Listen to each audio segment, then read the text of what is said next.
ఒక దేశాన్ని పాలించే రాజు మనసులో ముఖ్యంగా 3 అర్థం కాని ప్రశ్నలు మెదులుతున్నాయి. 1 దేవుడు ఏ వైపు చూస్తుంటాడు, 2 దేవుడు ఎక్కడుంటాడు, 3 దేవుడు ఏం చేస్తాడు.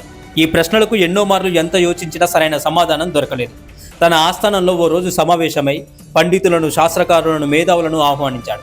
తాను 3 ప్రశ్నలు వేస్తానని, వాటికి జవాబు చెప్పడానికి ముందుకు వచ్చి సరైన సమాధానం చెప్పిన వారికి గొప్ప బహుమతి ఇస్తానని చెప్పాడు. కానీ సమాధానం చెప్పలేకపోతే కారాగార శిక్ష వేస్తానని చెప్పాడు. దాంతో భయపడి ఎవరూ ముందుకు రాలేదు. ఈ విషయం దేశమంతా చాటుంపు వేశాడు. ఓ కుగ్రామం నుండి పశువుల కాపరి ఒక ఆయన ముందుకు వచ్చాడు. రాజుగారి సభలోకి చేరుకున్నాడు. రాజు సభలో ఎందరో మేధావులు, శాస్త్ర పండితులు కూర్చొని ఉన్నారు. పశువుల కాపరి రాజుగారి మొదటి ప్రశ్నకు సమాధానం చెప్పబోయే ముందు రాజుకో విషయం నిర్దేశం చేశాడు. మహారాజా, చెప్పేవాడు గురువు, వినేవాడు శిష్యుడు. కాబట్టి గురువు పైన ఉండాలి, శిష్యుడు కింద ఉండాలి అని షరతు పెట్టాడు. దానికి ఆ రాజు అంగీకరించి సింహాసనం నుండి కిందకి దిగాడు. పశువుల కాపరి సింహాసనం అధిష్ఠించాడు. మహారాజా, ఇప్పుడు అడగండి 3 ప్రశ్నలు అన్నాడు పశువుల కాపరి. మొదటి ప్రశ్న, దేవుడు ఏ వైపు చూస్తూ ఉంటాడు, దీనికి జవాబు చెప్పండి అన్నాడు రాజు. వెంటనే ఒక దీపాన్ని తెప్పించమన్నాడు గురుస్థానంలో ఉన్న పశువుల కాపరి.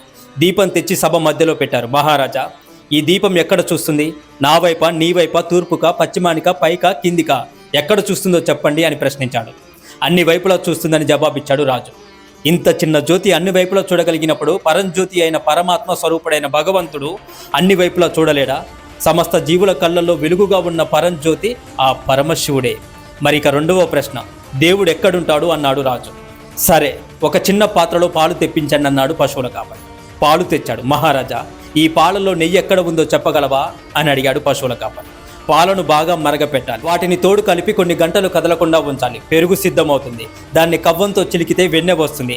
ఆ తర్వాత తయారైన వెన్నెను కాస్తే నెయ్యి తయారవుతుందన్నాడు రాజు. సరిగ్గా చెప్పారు మహారాజా.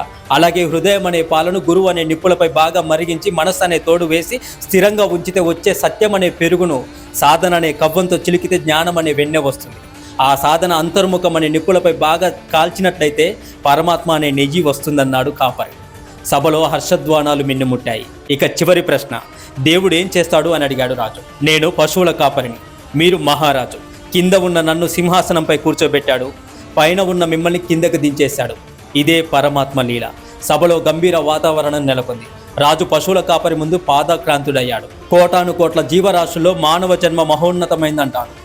ఎందుకంటే మనిషికి జ్ఞానాన్ని ప్రసాదించాడు ఈశ్వరుడు. ఓం నమః శివాయ. హర హర మహాదేవ శంభో శంకర.